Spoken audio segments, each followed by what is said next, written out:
Olá a todos, agradeço mais uma vez o convite do Grupo Espírita Sebastião para a gente poder tratar de mais um tema do Evangelho. Para quem não me conhece, eu sou Guilherme Ribeiro, faço parte da Agremiação Espírita Francisco de Paula. Estive alguns meses fazendo uma palestra aqui para o Sebastião e agora estou tendo a alegria novamente de realizar um tema, de pensar o Evangelho tão rico, tão importante, tão necessário e tão atual. E o tema de hoje, muitas pessoas podem considerar polêmico, podem considerar cheio de armadilhas, mas, como em outros temas, esse é mais um que Kardec, secundado pela espiritualidade superior, ele consegue desmistificar. Ele consegue mostrar que não há nada de polêmico, não há nada de problemático nesse tema quando a gente entende o contexto e quando a gente procura se debruçar, usar o bom senso e usar a razão. Bom, o tema de hoje é: não vim trazer a paz, mas a divisão. Essa é uma frase que Jesus disse e está registrada por dois evangelistas, tá? Tanto Mateus quanto Lucas. E essa frase ela foi dita em um contexto muito próprio e que muitas vezes não é levado em consideração. E aí, a partir daí, a frase se torna polêmica. Tá? Então, eu vou primeiro pedir a licença de ler exatamente como os evangelistas registraram essa passagem, para aí depois a gente tentar entender o que é essa paz que Jesus disse nesse caso que não veio trazer e o que é essa divisão. Vamos lá. Lá no Evangelho de Mateus está escrito assim: não penseis que eu tenha vindo trazer paz à terra. Não vim trazer a paz, mas a espada. Porquanto vim separar de seu pai o filho, de sua mãe a filha, de sua sogra a nora. E o homem terá por inimigos os de sua própria casa. E lá no Evangelho de Lucas há algo muito similar. Jesus diz: vim para lançar fogo à terra. E que é o que desejo, senão que ele se acenda? Tenho de ser batizado com um batismo, e quanto me sinto desejoso de que ele se cumpra. Julgaste que eu tenha vindo trazer paz à terra? Não, eu vos afirmo. Ao contrário, vim trazer a divisão. Pois, doravante, se acharem numa casa 5 pessoas, estarão elas divididas umas contra as outras, 3 contra 2 e 2 contra 3. O pai estará em divisão com o filho, e o filho com o pai, a mãe com a filha, e a filha com a mãe, a sogra com a nora, e a nora com a sogra. É importante dizer que, dependendo da tradução, essa parte que vem depois do eu não vim trazer a paz, pode mudar. Né? Aqui vocês viram que o evangelista Mateus falou em espada, que talvez seja até mais comum. Existem também traduções que trazem a palavra guerra. Eu não vim trazer a paz, mas a guerra.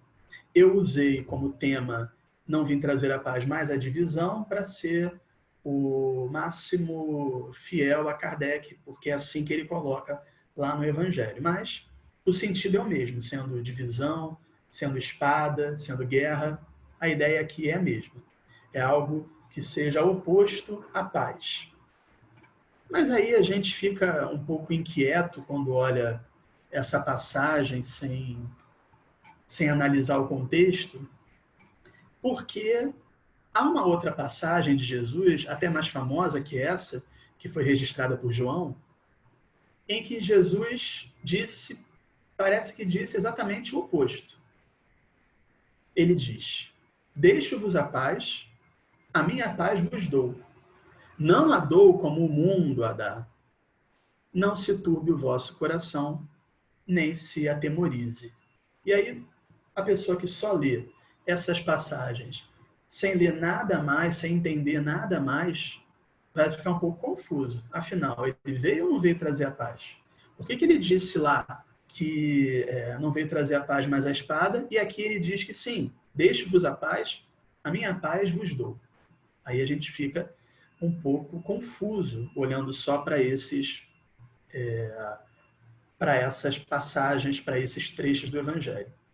E aí é que está a importância de Kardec trazer esses outros ensinos de Jesus considerados polêmicos e desmistificá-los, né? Ele usou o capítulo 23 do Evangelho segundo o Espiritismo para fazer isso, né? Tanto que o capítulo se chama Estranha Moral, né? Ou seja, estranha moral porque são passagens, são ideias que a princípio parecem estranhas se a gente olha, se a gente pensa em tudo que Jesus foi, em todos os exemplos, em todas as lições. E aí vem e diz: não vim trazer a paz, mas a espada. Vocês têm que odiar pai e mãe, abandonar pai e mãe. E aí você fica um pouco confuso. E aí você, quando vai ler esse capítulo Estranha Moral, você se torna sereno e certo de que essas palavras, quando a gente entende nos dias de hoje, é claro que não foram faladas com esse intuito, né? E por isso Kardec ele faz algumas ponderações. Ele vai dizer que, primeiro, a gente tem que se atentar à questão da linguagem. Por quê? Porque muitas daquelas línguas faladas na Bíblia, no Antigo e no Novo Testamento, algumas dessas línguas são consideradas línguas mortas, né? Ou seja, não estão mais em uso. Há certas palavras naquela época que hoje, quando a gente vai olhar, tem um contexto completamente diferente, como a palavra odiar, por exemplo. Então é preciso que a gente olhe para a linguagem. É preciso também que a gente atente para uma outra questão, a questão da oralidade, né? A gente sabe que Jesus não escreveu nada. Tudo o que foi escrito foi feito por evangelistas, alguns muito depois de Jesus ter regressado à pátria espiritual. Então, a gente tem que levar isso em consideração também, né? Toda a problemática em volta da oralidade. E também a gente lembra, né, a questão dos copistas, né?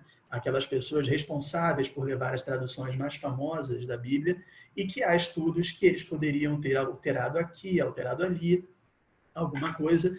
Então, isso tudo é para a gente sempre ter muito cuidado quando olhar para essas passagens e jamais analisá-las, vivenciá-las ao pé da letra, porque isso pode trazer muitos problemas. Mas Kardec e os espíritos de nenhum modo dizem que essa passagem específica, não vim trazer a paz, mas a divisão, não possa ter sido dita por Jesus. Quando bem entendida, e esse é o trabalho desse capítulo, Estranha Moral, quando bem entendida, essa passagem faz todo o sentido. E mostra mais uma vez a sabedoria de Jesus e um recado muito claro para todos nós até os dias de hoje. Quando a gente entende, quando a gente estuda essa passagem longe das polêmicas, longe dos achismos, ela se torna muito importante e completamente coerente com os desígnios do Mestre. A primeira coisa que a gente tem que pensar, na verdade, uma pergunta que a gente tem que fazer quando olha para essa frase, para essa passagem, não vim trazer a paz, mas a divisão, é perguntar o seguinte: o que a palavra de Jesus pode causar em quem decide segui-la? Ou, o que implica na prática seguir Jesus? Essas perguntas seria interessante que vocês tivessem dentro de vocês, porque vai facilitar muito o entendimento desse tema, né? O que a palavra de Jesus pode causar? O que implica seguir Jesus? E aí eu vou ler um trecho rápido lá do Evangelho segundo o Espiritismo, em que Kardec vai começar a esboçar o que essa passagem quer dizer, na verdade. Kardec vai dizer o seguinte: toda ideia nova forçosamente encontra oposição, e nenhuma há que se implante sem lutas. Ora, nesses casos, a resistência é sempre proporcional à importância dos resultados previstos. Porque quanto maior ela é, tanto mais numerosos são os interesses que fere. Então, ele está dizendo aqui de uma ideia nova, no caso, a ideia que Jesus trouxe. Porque vamos combinar que Jesus foi um revolucionário e, como tal, trouxe ideias completamente novas, completamente revolucionárias. Desde o início, né? Porque uma pessoa que nasce numa manjedoura, enquanto que grande parte daquela população esperava que um rei, né, que o Messias fosse um rei adornado, cheio de coisas, cheio de bens materiais, e aí esse rei nasce numa manjedoura. Já começa aí a ver que havia algo estranho, né, para aquela população. E a gente lembrar que os ensinamentos de Jesus foram muito contrários àquilo que aquelas pessoas tinham em mente, né? Então, uma sociedade bastante individualista, bastante egoísta, bastante vingativa, né? Aquela sociedade do olho por olho, dente por dente, aí vem o Messias e diz: não, se alguém te ferir, oferece a outra face. Se alguém te fez mal, não retribui com o mal, retribui com o bem. Aquele Deus que era vingativo, que era impiedoso, Jesus vem dizer que não, esse é um Deus de amor, na verdade. O Deus é só bondade. O Deus quer que todos sejam felizes. Quer dizer, esse tipo de ideia fere completamente os interesses materiais das pessoas, daquela época e até hoje. Fere o status quo. Atinge ideias já concebidas, já supermaterializadas das elites da época. Então, como uma ideia nova e que não seria passageira, ela vai enfrentar resistência. É aí que a gente tem que começar a entender a simbologia da espada ou da divisão, como queiram, né? Porque quando Jesus diz não vim trazer a paz, ele está falando dessa paz mundana, dessa paz que a gente espera e que, na verdade, muitas vezes é fugidia, é uma paz mentirosa, né? O que ele diz não é essa paz que eu venho trazer, não esperem um conforto absoluto com a minha palavra. Se vocês decidirem me seguir, saibam que vão ter problemas. E aí, voltando lá na passagem, tanto de Mateus quanto de Lucas, é filho que vai brigar com o pai, é mãe que vai brigar com sei lá quem.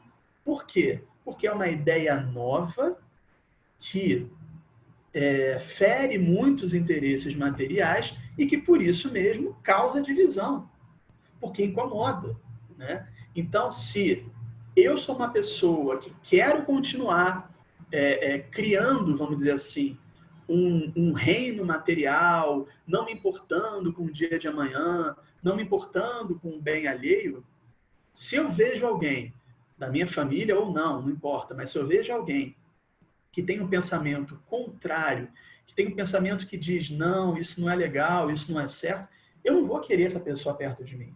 Eu vou querer afastamento, eu vou querer divisão, eu vou querer a espada.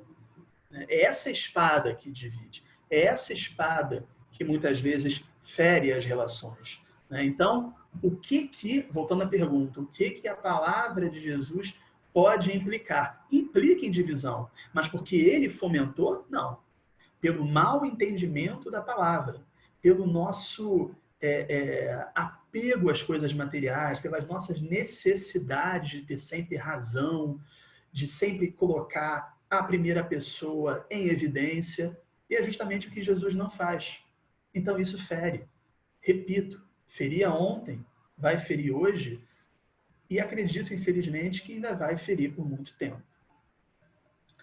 E por causa disso, por causa dessa adesão às ideias de Jesus, Jesus nunca escondeu que as pessoas passariam, sim, por alguns tormentos, alguns problemas, solidão, por seguir os seus ensinos.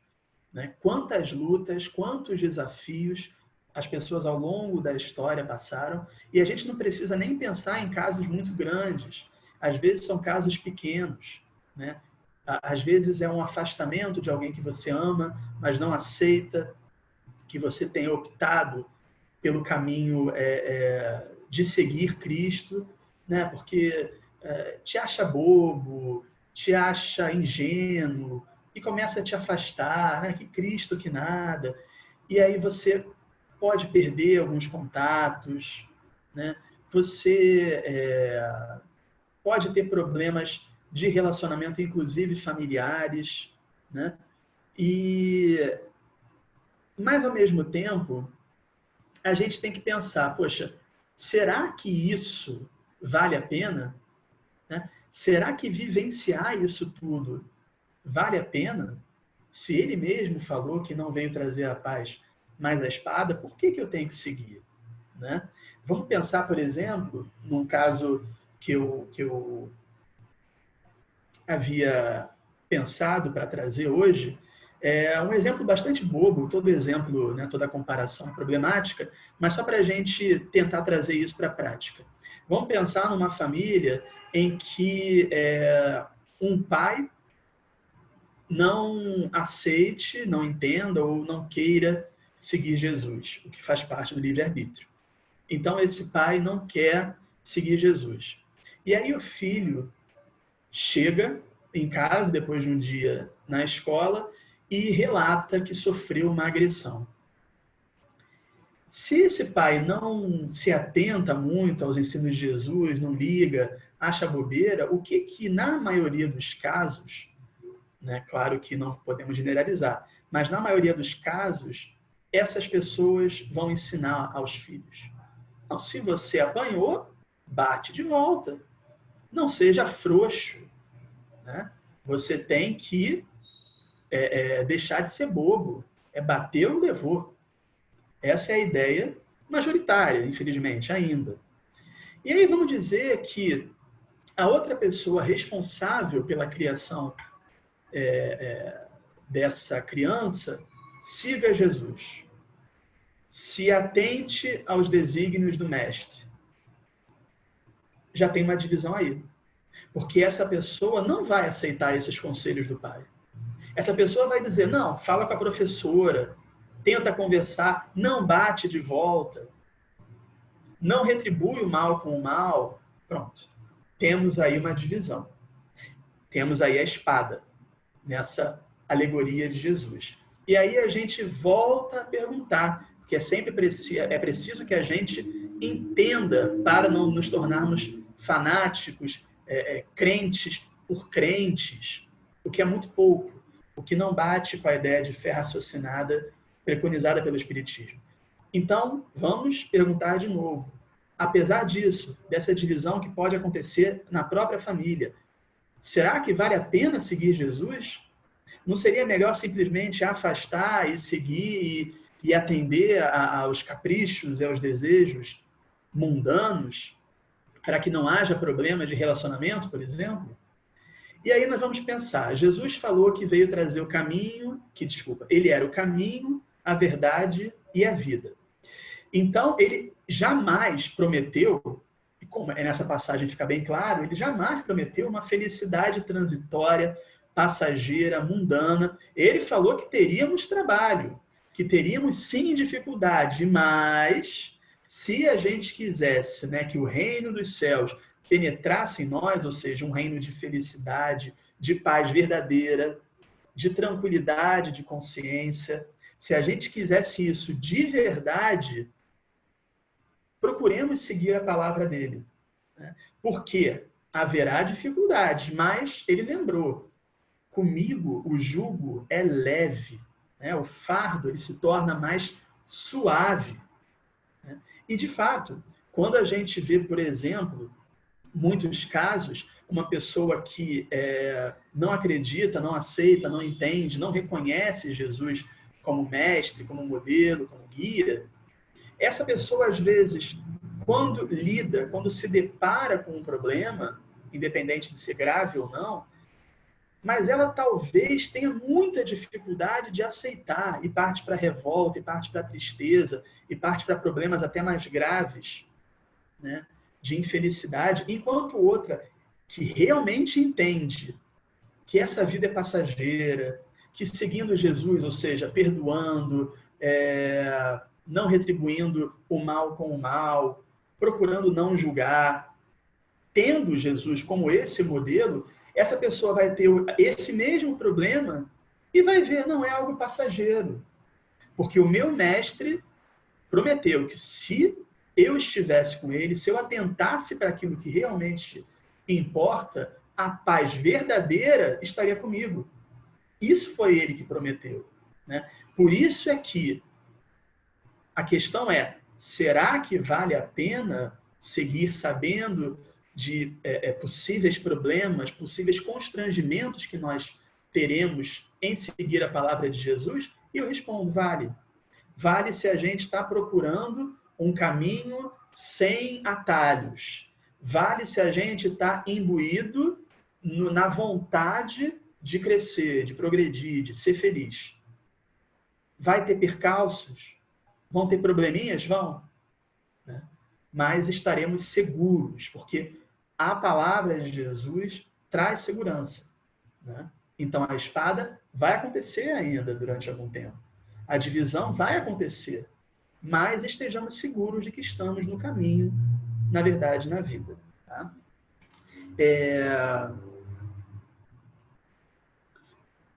Uma outra forma de entender essa passagem, que também está lá nesse capítulo da estranha moral, é um sentido mais de predição. Né? Então, vamos lá. Há esse sentido do eu não vim trazer a paz, mas a espada, na ideia de que as pessoas não vão aceitar que você siga esses ensinos e, portanto, você vai ter problemas, você vai ter constrangimento, você vai ter algumas tristezas. E há o sentido de predição, ou seja, ele sabia que muitas das passagens, dos exemplos, da palavra seriam deturpados. Muitos de seus ensinos seriam alterados ao bel prazer das pessoas a partir dos seus próprios interesses. Então, sabia que iriam cortar parte dessas passagens para, na prática, fazerem justamente o contrário do que está ali. Tá? Quantas seitas, quantas doutrinas foram criadas dizendo-se em nome do Cristo e que, na prática, fizeram justamente o oposto. Né? Quantos conflitos, às vezes, em torno de vírgulas, de questiúnculas, né? De uma palavra mal colocada, mas que você aproveita aquilo para trazer para o seu time, né? Para trazer para aquilo que você acredita que seja o certo, deturpando o sentido, causando uma série de problemas. Né? Kardec lembra que, justamente por isso, os cristãos, de perseguidos que eram, nesse sentido, né, da espada que divide porque as pessoas não te entendem, de perseguidos, os cristãos viraram perseguidores, no sentido de não entenderem, de não quererem entender a possibilidade de uma outra pessoa não seguir aquela crença, por exemplo, de uma outra pessoa não ter o seu entendimento sobre aquela passagem. Não tem o entendimento, então é guerreiro. Por quê? Jesus falou, né? Olha a deturpação, olha o problema. Né? A gente pode lembrar também na história vários momentos em que isso foi feito. Kardec chega a dizer que é fato, isso é ele que está dizendo, é fato constante que as guerras de religião foram as mais cruéis, mais vítimas causaram do que as guerras políticas. Olha isso. Em nenhuma outra se praticaram tantos atos de atrocidade e de barbárie. olha a incoerência, né? O mestre que veio trazer uma mensagem renovadora de amor foi muitas vezes usado justamente para o contrário. E aí as guerras de religião se tornam algo completamente normal. Como assim? Né? A gente pensa, por exemplo, em alguns fatos históricos, como as cruzadas, né? Cinicamente chamadas de guerras santas. Olha o paradoxo mais uma vez, né? Em que várias dessas passagens foram usadas no sentido de provocar a guerra, provocar o ódio. A gente pode lembrar também da própria Inquisição, em que a igreja não aceitava que pessoas pensassem diferente dela, e aí consideravam essas pessoas hereges e iam para a fogueira. Quantos versículos bíblicos não foram usados para referendar essa violência? Vamos lembrar também, e aqui é muito próximo da gente, né, de nós brasileiros, o caso dos portugueses que obrigaram os judeus a deixarem de ser judeus e se tornarem cristãos, conhecidos como cristãos novos, né? Uma deturpação lamentável daquela ideia de ir de fazer discípulos em todo mundo. Aí o cristão pega essa passagem, então eu tenho que fazer discípulos, então todo mundo que não é cristão vai virar cristão. E aí você vai ver que isso é uma violência que Jesus jamais aceitaria. Jesus jamais falou isso, né? Não é nesse sentido que ele pediu para fazer discípulos em todo mundo, né? O primeiro lugar, e isso ele sempre mostrava, é o exemplo, é a prática do bem, é o respeito a quem não tinha essa crença, tanto assim que as pessoas que ele mais cobrava eram os religiosos. Essas pessoas sim tinham que dar exemplo e muitas vezes faziam o contrário do que ele falava, né? E há muitos outros casos, né? E o mais interessante, o pior possível, é usar justamente essa passagem, não vim trazer a paz, mas a espada, usar essa passagem como uma forma de provocar guerra, de provocar violência. O Emmanuel, analisando essa passagem, ele vai dizer lá no Ceifa de Luz algo extremamente interessante e atual. Ele vai dizer, valendo-se-lhe do conceito, da ideia, né? Companheiros inúmeros consagram-se ao azedume no lar, conturbando os próprios familiares, em razão de lhes imporem modos de crer e pontos de vista, vergastando-lhes o entendimento, ao invés de ajudá-los na plantação da fé viva, quando não se desmandam em discussões e conflitos, polemizando sem proveito ou acusando indebitamente a todos aqueles que lhes não comunguem a cartilha de violência e de crueldade. Então, esse azedume no lar é justamente aquilo que Jesus falou nessa passagem, né? Muitas vezes a pessoa não aceitando que você tenha uma crença diferente, que haja ali algum tipo de outra interpretação, as pessoas vão e provocam divisão. Como assim você não crê naquilo que eu creio? Como assim você não tem Jesus como mestre? Como assim você não tem Jesus como modelo e como guia? E violentam a crença ou a descrença alheia em nome de uma fé mentirosa. Porque a fé verdadeira não precisa ser provada, ela existe por si só. E aí, muitas vezes, você quer impor a sua fé, seja a familiares, seja a companheiros de trabalho, seja a outros cidadãos, a outras pessoas de seu convívio, achando que isso é levar a palavra de Jesus. E isso é uma interpretação completamente equivocada, como lembra Emmanuel. A respeito disso, Kardec vai dizer lá na Gênese, em seu nome, ou seja, em nome de Jesus, os homens reciprocamente se lançaram anátema e maldição, esganaram-se em nome daquele que disse, todos os homens são irmãos. Então, usando o nome de Jesus, fizeram exatamente o oposto que o mestre falou em várias ou em todas as lições que ele veio nos trazer, né? E uma coisa que é muito importante quando a gente pensa nessa passagem é que Em vários momentos do Evangelho, desde o Antigo Testamento, Jesus ele é sempre referenciado, ele é sempre lembrado como sinônimo de paz. Né? E isso é muito interessante. O profeta Isaías, por exemplo, no Antigo Testamento, ele chama o Messias, né, que haveria de vir, que iria chegar, ele chama de príncipe da paz. Quer dizer, poderia ter sido usado qualquer outro codinome, qualquer outra forma de apresentar. E aí o profeta Isaías fala, ele é o príncipe da paz. Ora, entendendo a importância da paz em Jesus, porque ele mesmo falou, bem-aventurados os mansos, humildes, pacíficos. Como que ele poderia ter fomentado a guerra por essa passagem?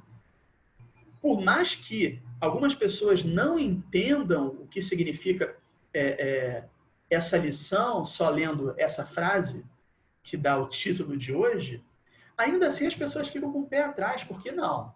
Ou Jesus não falou isso, ou eu não estou conseguindo entender, porque não faz sentido. Um homem, um espírito puro, que veio trazer uma mensagem de paz e de amor, fomentar a guerra.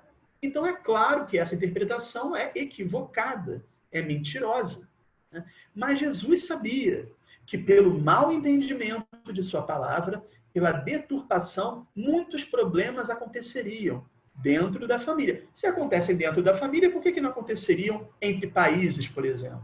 E Jesus sabia disso. Né? Agora, será que por haver tantos problemas em torno da recepção da mensagem de Jesus, né, seja, como a gente falou, em relação àquelas pessoas que são perseguidas por acreditarem e vivenciarem de verdade a palavra dele, ou seja, pelo contrário, as pessoas que se fazem perseguidoras, achando que assim estão realizando a vontade de Jesus, seja por essa interpretação ou por essa outra visão, Kardec pergunta, será que a má interpretação da palavra de Jesus, isso deve ser cobrado dele? Cabe a culpa à doutrina de Jesus? Ele vai dizer no Evangelho, não. De certo que ela formalmente condena toda a violência. Disse ele alguma vez a seus discípulos, ide, matai, massacrai, queimai os que não crerem como vós? Não. O que, ao contrário, lhes disse foi, todos os homens são irmãos e Deus é soberanamente misericordioso. Amai o vosso próximo, amai os vossos inimigos, fazei o bem aos que vos persigam. Disse-lhes outro sim, quem matar com a espada, pela espada perecerá. Kardec foi brilhante aqui nessa passagem, porque ele lembrou de uma outra frase de Jesus, usando a palavra espada, e que tem o sentido exatamente contrário daqueles que tentam colar em Jesus uma imagem de alguém que está apregoando violência. Como assim se ele falou que quem matar com a espada, pela espada perecerá? Né? Ou seja, ele jamais incentivou o assassínio, jamais incentivou qualquer ato contrário à vontade de Deus. Mas Kardec continua. A responsabilidade, né, ou seja, a responsabilidade da deturpação das palavras de Jesus não pertence à sua doutrina, mas aos que a interpretaram falsamente e a transformaram em instrumento próprio a lhe satisfazer as paixões. Pertence àqueles que desprezaram essas palavras. Meu reino não é desse mundo. Né? Então, se há algum tipo de confusão, muitas vezes provocada, confusão provocada em torno desses ensinamentos, não é a ele que nós temos que cobrar isso, mas as pessoas que, usando do seu próprio interesse, modificaram, alteraram, deturparam a palavra dele. E, lamento, vão ter que ser responsabilizadas. Muitas vezes levando pessoas mais inocentes, mais ingênuas, a crerem em coisas inadmissíveis que Jesus nunca teria falado. Então é preciso sempre manter a vigilância. Tá? E finalizando o estudo de hoje, o que a gente gostaria de trazer como mensagem, como recado final, é que essa espada dessa mensagem, que sendo ela, ou o que algumas pessoas fazem, né, de provocar violência em nome de Jesus, o que é contraditório, como nós falamos, ou então a espada daqueles que querem seguir Jesus, que querem vivenciar bonitinho os ensinamentos, mas os outros dividem, os outros não aceitam. Seja essa ou essa, o que a gente traz como mensagem final e que está explícito em várias das passagens do Mestre e também do Espiritismo, é que a espada que realmente importa, que realmente vai ser levada em conta, é a espada do homem novo contra o homem velho. É a espada que faz com que a divisão ocorra internamente. Ou seja, eu não posso aceitar que eu continue com os mesmos vícios, com inveja, com ciúme, com vontade de me vingar, agora que eu estou seguindo a palavra de Jesus. Porque isso não faz sentido. E se eu ainda sinto essas coisas, eu vou usar essa espada para lutar contra mim mesmo.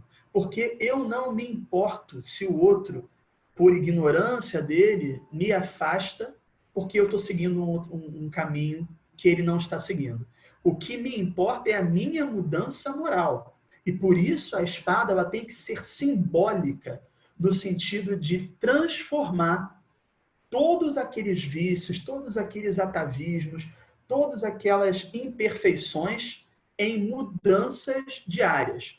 Porque aí sim, com essa espada verdadeira, é que nós vamos atingir a paz duradoura que Jesus nos prometeu durante vários ensinamentos, durante toda a sua trajetória aqui na Terra. E é essa paz que nos vai levar à verdadeira felicidade. Muito obrigado a todos e até a próxima.